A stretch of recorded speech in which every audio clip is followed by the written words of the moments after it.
Muito bem, voltamos aqui com o programa TV Atalaia Entrevista, conversando hoje com o coordenador-geral do Sindicato dos Servidores do Instituto Federal de Sergipe. Nós concluímos o primeiro bloco falando exatamente da questão do calendário. Então, qual é a polêmica maior? Então, como eu havia falado, nós participamos de uma discussão desse calendário, né, onde os professores opinaram e viram qual seria a melhor proposta dentro, né, dessa possibilidade de organizar o calendário pós-greve. E, para nossa surpresa, as sugestões que foram levantadas pelos professores e discutidas, ela não foi colocada em prática pela reitoria. Simplesmente a reitoria levou em consideração o calendário decidido e acordado na Pró-Reitoria de Ensino e colocou em execução esse calendário. Esse mesmo calendário, que foi colocado pela própria reitoria, ele hoje está sendo também alterado, sem levar em consideração a discussão com os professores.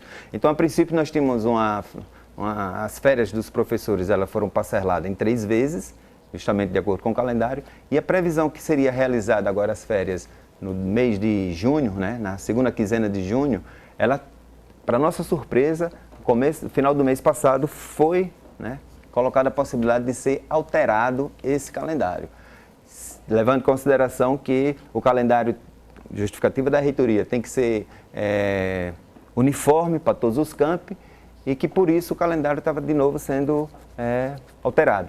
Só que muitos professores já agendaram suas férias no próprio sistema lá, que a própria reitoria determinou o período.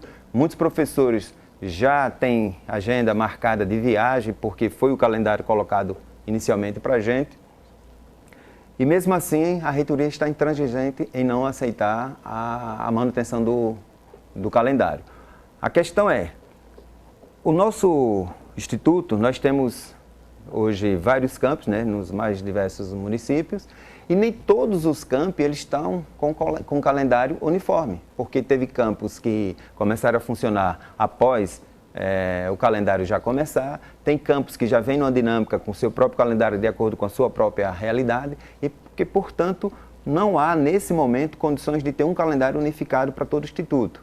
Então, se não há, nesse momento, essa condição, por que alterar um calendário que já tinha sido aceito, já tinha sido executado e, mais uma vez, vindo atrapalhar a vida do servidor, professor e dos estudantes também, porque vão ter as suas férias aí alteradas mais uma vez. Então, isso é muito ruim. Vocês reclamam também a questão da centralização da Coordenadoria de Gestão de Pessoas. Exato. Traz dificuldades para as pessoas vindo do interior. A reitoria ela tem uma visão de administração muito centralizada. Não só a Coordenadoria Geral de Pessoas, mas outras coordenações estão centralizando em torno da reitoria. Isso é muito ruim, porque nosso instituto hoje ele é descentralizado, onde nós temos vários municípios que têm campos, né, do instituto. E ao fazer... São quantos exatamente? Hoje são 9 campos. Onde são eles? Lagarto? Lagarto, Aracaju, São Cristóvão, Socorro, que está para começar, Tobias Barreto, Propiá, Estância, Glória e um polo avançado em Cristinápolis. Certo. Então, qual é o problema? Essa medida ela foi tomada assim, de uma forma muito abrupta, né, para surpresa nossa, sem haver uma condição de centralizar hoje esse serviço na reitoria, porque toda a documentação referente à vida do servidor, ela está ainda nos campi. Uhum. Esse processo não foi digitalizado, esse conteúdo não é digitalizado, não é centralizado na reitoria. Todas as informações da vida do servidor ainda continuam nesse campo e, portanto, a coordenação ela foi centralizada na reitoria, que fica aqui em Aracaju. O servidor que se desloca de Glória, de Tobias Barreto, o que tenha qualquer reivindicação a fazer, seja uma progressão, seja uma requisição de um auxílio, seja uma pedido de licença para estudo ou capacitação, qualquer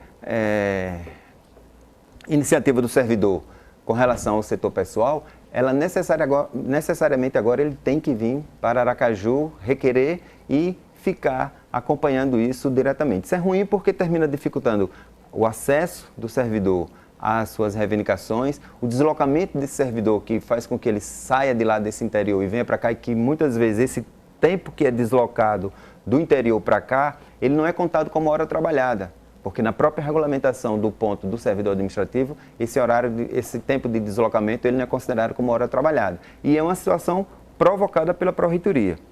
A reitoria justifica que a lei que criou os institutos de 2008, ela prevê essa centralização. Isso é verdade. Porém, nós temos quase 8 anos de mandato da atual reitoria e em nenhum momento ele fez esse tipo de mudança.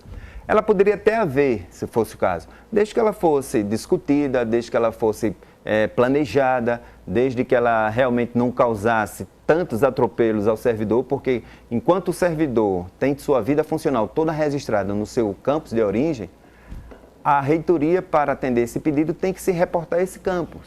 Então, a burocracia aumenta, o tempo de resposta a esse atendimento do servidor aumenta e a dificuldade do servidor em se deslocar também é um fato. Vocês reclamam o apoio que a reitoria concede à redução de recursos destinados ao IFES? Então, Muita gente não se liga ainda que o IFES é a antiga escola técnica. É isso, escola técnica que fundiu com a escola agrotécnica, né? Isso. Então hoje nós somos uma instituição só, que antes eram duas autarquias independentes do ponto de vista administrativo e político. Hoje é toda uma só. Então, o que é que acontece? Em algumas declarações em alguns eventos do próprio reitor, ele se colocou favorável a essa PEC do congelamento ano passado. Nós já alertávamos na época que isso ia resultar em corte de verbas para a educação e, consequentemente, para o Instituto. E isso, antes mesmo da PEC ser colocada em prática, ela já começa a acontecer os cortes. Então, o governo já orientou um corte geral de 30% de todos os gastos do Instituto. O governo já cortou também verbas destinadas aos programas de assistência estudantil. O governo já cortou a possibilidade de contratação de servidores via concurso. Isso ainda sem estar no auge da execução da PEC do congelamento.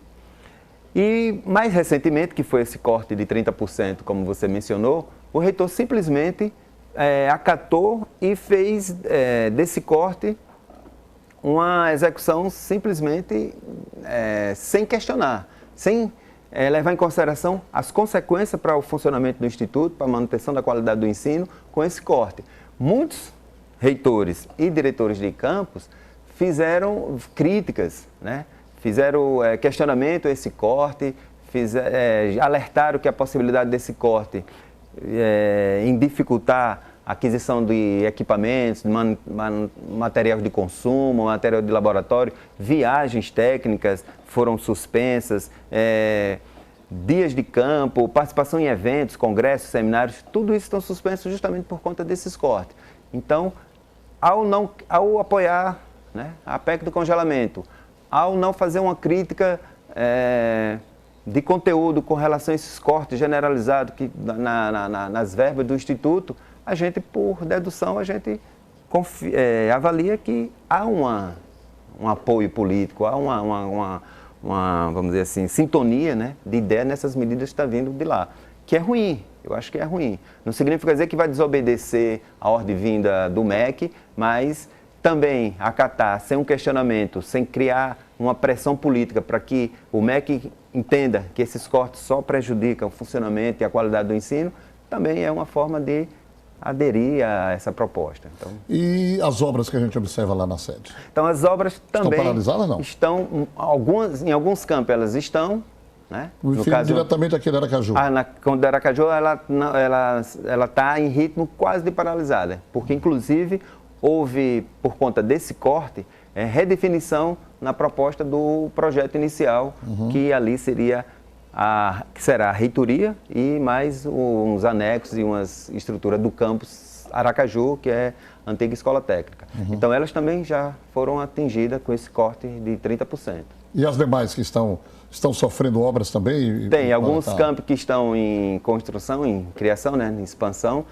Algumas estão em andamento e outras estão paralisadas. Como a do campo São Cristóvão mesmo, elas estão paralisadas, mas em alguns outros campos, a estrutura, né, a série definitiva, como de Itabaiana, como de Glória, ela está em andamento depois de ter passado muito tempo parada. Ela foi retomada as obras do final do ano passado para cá, mas lá no campo São Cristóvão ela ainda está paralisada alguma das obras. Mas, Corrêa, você na qualidade de coordenador geral do Sindicato dos Servidores, o que é que você apontaria, então, como solução ou soluções para alguns desses problemas? Veja, o diálogo. O diálogo é muito importante. Nós temos hoje um instituto que ele é composto por vários campos, como eu já falei aqui. Esses campi, os diretores gerais, são eleitos juntamente com o reitor no mesmo processo de eleição, mas não é chapa, são eleições diretas, independente de ser um diretor de campus aliado ou fazendo dobradinha com o reitor. E também, quando eu digo discussão, participação democrática, eu estou me referindo a esse processo. Os reitores são... O reitor é eleito juntamente com os diretores de campo e o reitor, pelo fato de ser o reitor, ele não dá autonomia para o campus ter a sua liberdade política e financeira. Então, desde o cargo lá de diretor administrativo, coordenador geral do campus específico, ele indica. Se for um aliado político, ele negocia a nomeação, mas se for um adversário na disputa que eu falei da eleição, ele intervém de forma absurda, né? Tirando a autonomia do diretor que foi eleito, nomeando a equipe do diretor sem a participação do diretor e não discutindo com os diretores os orçamentos. Nós temos na própria lei do Instituto que o orçamento tem que ter a autonomia do campus para discutir esse orçamento, pois ele não respeita isso, ele passa por cima dessa autonomia administrativa do campus e termina criando um conflito, né, administrativo que leva a problemas internos, que leva a falta de capacidade do diretor do campus de levantar os problemas, executar e resolver os problemas e com isso termina criando um conflito muito ruim nas relações internas do Instituto. Então essa postura centralizadora, antidemocrática e muitas vezes autoritária do reitor tem dificultado a resolução dos nossos problemas. Porque se a gente tivesse um espaço para discutir com os diretores de campo, colocar para a comunidade os problemas e daí o debate resultar nas soluções, eu acho que a gente enfrentaria com mais facilidade esses problemas que nós estamos enfrentando hoje do ponto de vista econômico e político. Para finalizar, os alunos se manifestam juntamente com vocês? Nós temos ainda uma representação estudantil ainda que ela oscila muito. Dependendo de quem está à frente da entidade estudantil, nós temos uma participação. A depender de quem esteja, essa participação é outra. Então, hoje nós temos funcionando mesmo, temos 2 grêmios, né, no campus São Cristóvão e no campus Lagarto, e agora recente foi eleita uma diretoria do DCE que está tomando o pé da situação. Esses alunos que eu falei dos grêmios, tanto de São Cristóvão como de Lagarto, ele tem manifestado apoio às nossas reivindicações e à nossa luta, porque também eles estão atingindo. Já o DCE, eles estão ainda tomando o pé, porque a eleição foi agora recente e eles provavelmente também vão estar fazendo esse debate, participando com a gente. Ok. Satisfação muito grande recebê-lo aqui. Obrigado. Corrêa, que é o coordenador geral do Sindicato dos Servidores do Instituto Federal de Sergipe. E o programa, esse professor Corrêa, e o programa está à disposição do reitor para que ele possa vir prestar os seus devidos esclarecimentos, dizendo é bem assim, é assado, vamos resolver, tá? Então, o TV Atalaia, a entrevista aqui à disposição do reitor. Bom, chegamos ao final do nosso programa. Vocês continuam na sequência com o Balanço Geral amanhã com Fábio Henrique. Estaremos de volta amanhã com mais entrevistas especiais. Um abraço e até lá.